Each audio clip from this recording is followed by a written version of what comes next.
Welcome to the deep dive. Today, we're getting into something really interesting. Real-world assets in Web3. That's right. Forget the super complex crypto stuff for a second. Think more about, the tangible things, your house, gold, maybe even company shares. Yeah, how those are starting to show up digitally Right. on the blockchain. Exactly. So we've looked at some material explaining this whole RWA thing. Right. And essentially we're talking about assets from the traditional economy, physical things, but also intangible ones. Like real estate, stocks, commodities, intellectual property too. Yep, all that represented digitally, secured on-chain. And it's more than just like a neat trick. It could be a pretty big shift merging old finance with this new Web3 infrastructure. Okay, so RWAs. Real-world assets. It's not abstract digital fluff. It's actual stuff from the economy, just in a new format. What specific examples did our sources mention? Well, the main ones that kept coming up were things like property, real estate, Okay. also precious metals, gold being the classic example. Fine art popped up a few times, Right. and even traditional things like bonds. Stuff with real-world value. And the key process making this happen is tokenization. That's the one. Tokenization. That's really the core mechanism here. All right, break that down for us. How do you actually do that? Take say, a gold bar in a vault or owning part of a company and make it live on a blockchain. So tokenization, think of it as taking the rights to that asset and encoding them into a digital token, like creating a digital key or certificate that says you own this. Okay, a digital proof of ownership. Exactly. Now, these tokens aren't all created equal.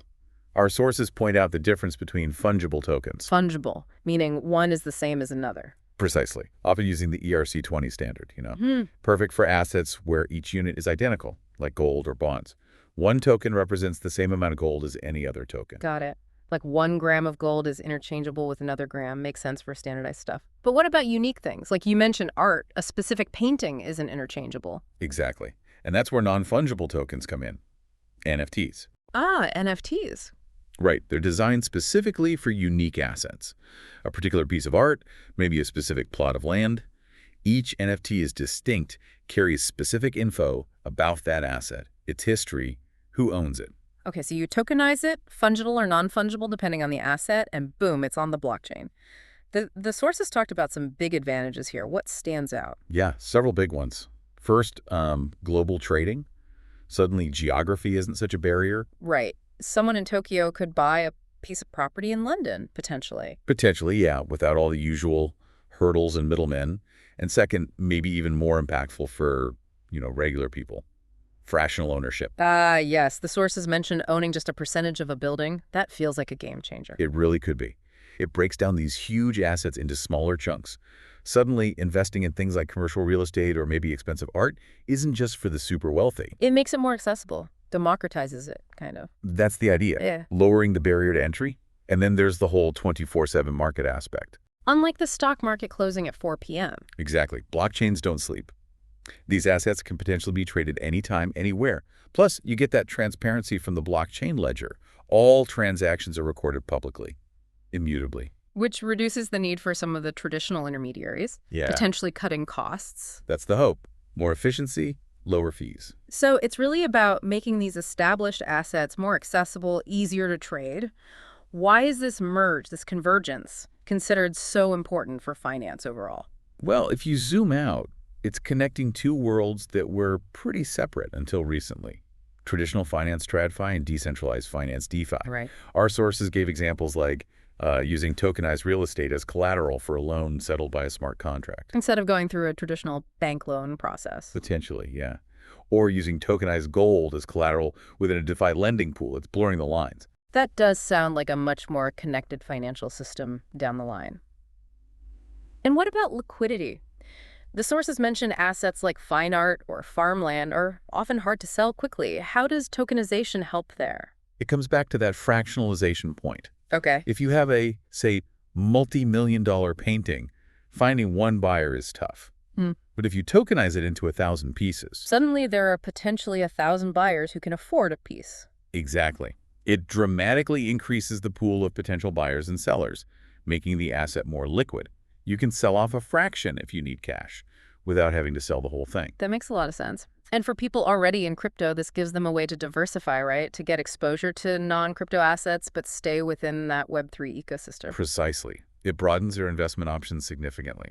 Plus, our sources talk about the potential for just new kinds of financial innovation. On what? Well, maybe more accessible loans backed by real-world things, or uh, complex algorithmic trading strategies that can now incorporate these tokenized real-world assets, even making fundraising more efficient for businesses. The sources had some concrete examples happening now, didn't they, to show this isn't just theory? Yeah, definitely. There are already platforms out there tokenizing real estate, letting people buy fractions of properties.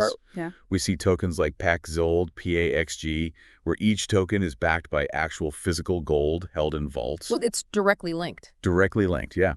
And there are efforts to create regulatory compliant tokens backed by traditional stocks and bonds, bringing those onto the blockchain too. And the art market example. Yep, digital marketplaces selling fractional ownership of high-value art and collectibles using NFTs. It's happening. Sounds like incredible potential. But the material was also pretty clear about the roadblocks. It's not all smooth sailing yet. What are the main challenges? Yeah, definitely hurdles. The sources really highlighted 3 key areas. First, and maybe the biggest, is regulation. Always the big one with new financial tech. Always. Financial laws weren't written with tokenized assets in mind. So there's a real need for, clear rules. How are these tokens treated legally? How does it work across different countries? It's still evolving. Makes sense. You can't just digitize a house and ignore centuries of property law. Exactly right. The second big challenge is custody and trust. How do you know the token actually represents the real thing? That's the question. How do you guarantee that link between the digital token on the chain and the physical asset sitting somewhere? This usually involves trusted third parties, custodians. Like the vaults holding the gold for PXG. Right. And you need audits, transparency, ways to make sure that connection is real and stays real. Yeah. Building that trust is crucial. Okay. Regulation, trust, and custody. What was the third challenge? Scalability, the tech itself. Can the blockchains handle it if this really takes off? That's the concern. Tokenizing a few art pieces is one thing. But what about tokenizing, say, entire real estate markets or huge volumes of government bonds? The underlying blockchain infrastructure needs to be able to handle that kind of volume efficiently without getting clogged up or becoming too expensive. So potential is massive, but we need the rules to catch up. We need reliable ways to ensure the link to the real world, and the tech needs to be ready for prime time at scale. That sums it up pretty well. The sources frame RWAs as this really important bridge connecting traditional finance, the established system, with this decentralized future that Web3 represents. A bridge to more open, more accessible, more efficient markets, potentially. That's the promise. Yeah. But yeah, as you said, it's a bridge still under construction. Requires a lot of ongoing work, building trust, getting the legal side sorted, and making sure the tech keeps improving. Absolutely. What's really interesting to think about, though, is what happens if this really works? If everyday assets, not just big fancy ones, but maybe, anything become not just digital, but programmable and globally accessible. That opens up some wild It possibilities. seriously does. And that leads to the final thought for you, the listener. If we look beyond just real estate and gold, how might this ability to tokenize and program almost any asset reshape ownership, reshape investment? What completely new financial ideas or structures might emerge that we haven't even conceived of yet?